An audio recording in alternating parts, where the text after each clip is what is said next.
wabarakatuh. Nahmaduhu wa nusalli wa nusallimu ala rasulihil karim wa ala alihi wa ashabihi ajmain, amma ba'd.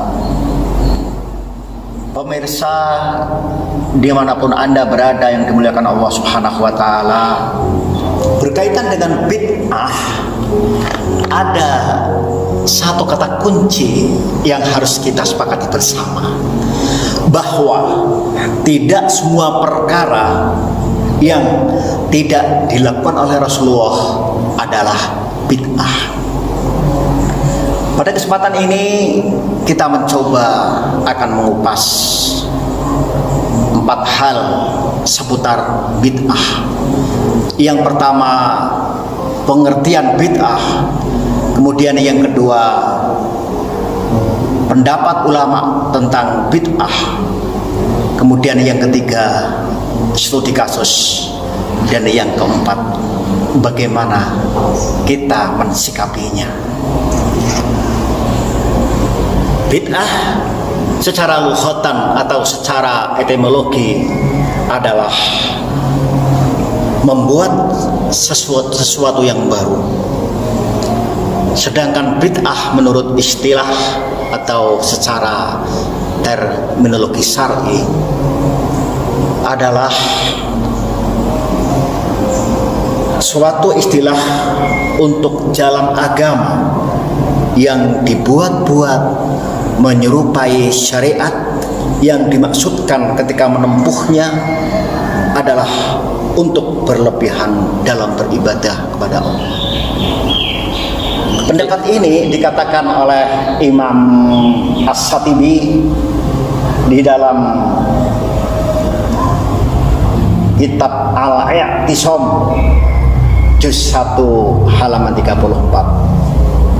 Beliau menyatakan bahwa yang namanya bid'ah adalah ibaratun an tariqatin fid din muhtara'atin tudahi syar'iyyah yuqsadu bisuluki 'alaihal mubalaghah fit ta'abbudi lillahi subhanahu wa ta'ala. Sedangkan menurut Imam Syafi'i, bid'ah itu ada kalanya bersifat hasanah atau bid'ah yang baik, kemudian ada juga yang dikenal dengan bid'ah sayyi'ah. Pemirsa Rumah Dai TV dimanapun Anda berada yang dimuliakan Allah Subhanahu wa ta'ala, setelah yang pertama tadi tentang pengertian, kemudian yang kedua pendapat para ulama, sekarang adalah yang ketiga, yaitu studi kasus.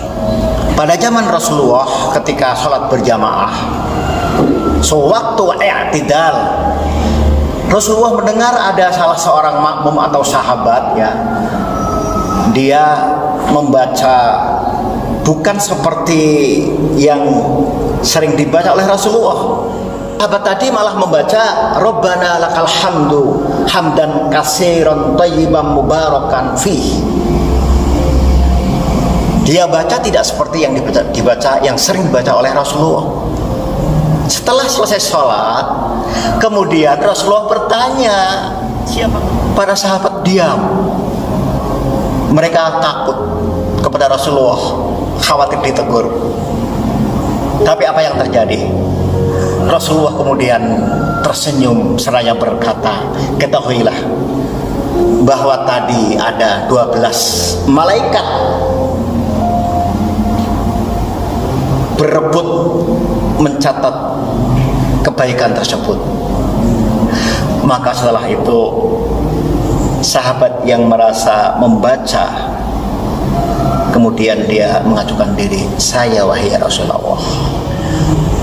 Ini kejadian disebut dengan bid'ah, sesuatu yang baru tetapi masuk dalam kategori bid'ah hasanah, sesuatu yang baru tetapi baik, dan itu direstui oleh Rasulullah.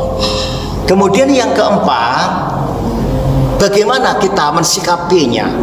Kita perbanyak ilmu dan dalil, karena barang siapa beribadah tanpa disertai dengan ilmu, maka ibadahnya itu tertolak.